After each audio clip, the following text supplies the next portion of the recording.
Good morning, students, and today that discuss the next topic of chapter 2, acid, bases, and salts. And the today topic is salts. And students, you know very well in previous video that discussed about acids and base, a general introduction and their properties. So today the discussion about salts.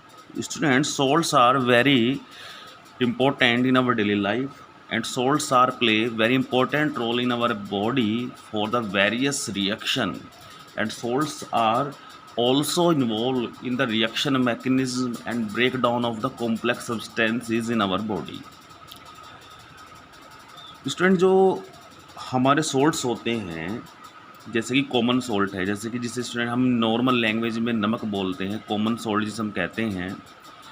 तो इसमें salt होता है, कोई भी salt हो student, वो हमेशा बनता है एसिड और बेस के कॉम्बिनेशन से।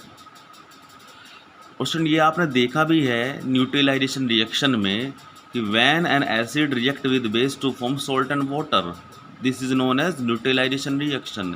जब भी आप किसी स्ट्रॉन्ग एसिड या स्ट्रॉन्ग बेस को मिलाते हैं या वीक एसिड या वीक बेस को मिलाते हैं, तो क्या होता है स्टूडेंट, आपका सॉल्ट फॉर्म्ड होते हैं।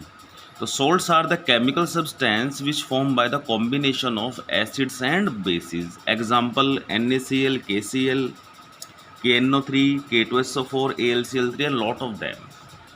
तो स्टूडेंट सोडियम क्लोराइड है, potassium chloride, potassium nitrate, aluminium sulphate, potassium ETC, बहुत सारे सोल्ट्स हैं स्टूडेंट।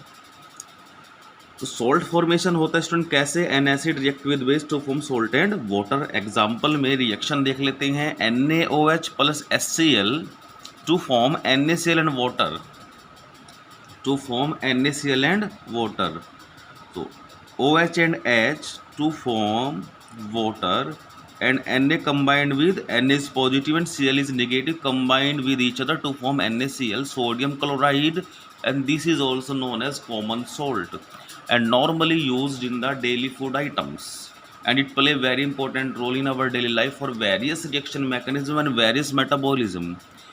तो स्टूडेंट ये हमारा सॉल्ट फॉर्मेशन होता है। आप समझ गए होंगे स्टूडेंट की कॉमन सी बात है, सॉल्ट जो भी होते हैं वो एसिड और बेस से मिलकर बनते हैं। तो अब हम आगे और सॉल्ट के बारे में और डिस्कस करते हैं स्टूडेंट्स। अब स्टूडेंट बात आती है आपकी कि भैया सॉल्ट्स जो होते हैं इन्हें कैसे कैसे क्लासीफाई करते हैं। तो salts are classified in 3 types: acidic, basic and neutral. Salts are classified in 3 types: acidic, basic and neutral. And acidic means strong acid plus weak base, basic means strong base plus weak base, weak acid, neutral strong acid plus strong base. तो students जो salt होते हैं वो classification उनका 3 types के according होता है: acidic salt, basic salt और न्यूट्रल सॉल्ट। तो एसिडिक सॉल्ट कब बनते स्टूडेंट, जब स्ट्रॉन्ग एसिड और वीक बेस होगा। बेसिक सॉल्ट कब बनेंगे स्टूडेंट, जब स्ट्रॉन्ग बेस और वीक एसिड होगा। और न्यूट्रल कब बनेंगे स्टूडेंट, कॉमन सी बात है, स्ट्रॉन्ग एसिड और स्ट्रॉन्ग बेस। तो यानी कि स्टूडेंट जब स्ट्रॉन्ग एसिड और स्ट्रॉन्ग बेस होंगे तो टोटल रिजल्टेंट न्यूट्रल होगा, लाइक द सोडियम क्लोराइड। अगर स्ट्रॉन्ग बेस है तो स्टूडेंट टोटल सॉल्ट होगा बेसिक नेचर में। और स्टूडेंट अगर स्ट्रॉन्ग एसिड है तो आपका बनेगा एसिडिक सॉल्ट। अब स्टूडेंट इस नोट को समझना बहुत जरूरी है। नोट देखते हैं हमारा क्या है।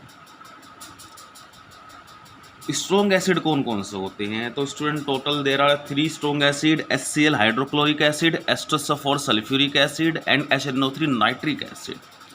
तीनों student there are the strong acid and strong base like NaOH and KOH। NaOH sodium hydroxide, KOH potassium hydroxide. NaOH is also known as caustic soda and potassium hydroxide is also known as potash। तो student ये हमारे हो गए strong acid strong base. अगर इनके combination से हम बनाएंगे तो स्टूडेंट तो हमेशा बनेगा आपका न्यूट्रल सॉल्ट बनेगा। अब आते हैं वीक एसिड। तो स्टूडेंट जितने ऑर्गेनिक एसिड होते हैं जो वेजिटेबल फ्रूट्स में होते हैं सब ऑर्गेनिक एसिड होते हैं, लाइक विनेगर, CH3COH, COH का होल ट्वाइस ऑक्जेलिक एसिड जो टोमेटो में होता है, सिट्रिक एसिड लेमन में होता है। तो जितने भी ऑर्गेनिक एसिड उसमें वो वीक एसिड होते हैं। तो वीक एसिड अगर स्ट्रॉन्ग बेस के कॉम्बिनेशन से बनेगा तो स्टूडेंट क्या बनेगा, वो बेसिक बनेगा। कॉमनली वीक बेस तो वीक बेस होता है स्टूडेंट अमोनियम हाइड्रोक्साइड होता है। तो वीक बेस और स्ट्रॉन्ग एसिड के कॉम्बिनेशन से जो बनेगा वो बनेगा आपका एसिडिक सॉल्ट बनेगा। तो इसमें कॉमन सी चीज़ें हैं जो हमें समझनी है। तो स्टूडेंट ये जो है हमारा सोल्ट्स के बारे में आपको मैंने बताया कि भाई सोल्ट्स क्या होते हैं, क्या कहने की क्लासिफिकेशन होते हैं। और इसमें नेक्स्ट वीडियो में हम डिस्कस करेंगे फैमिली ऑफ सोल्ट्स के बारे में। Okay students.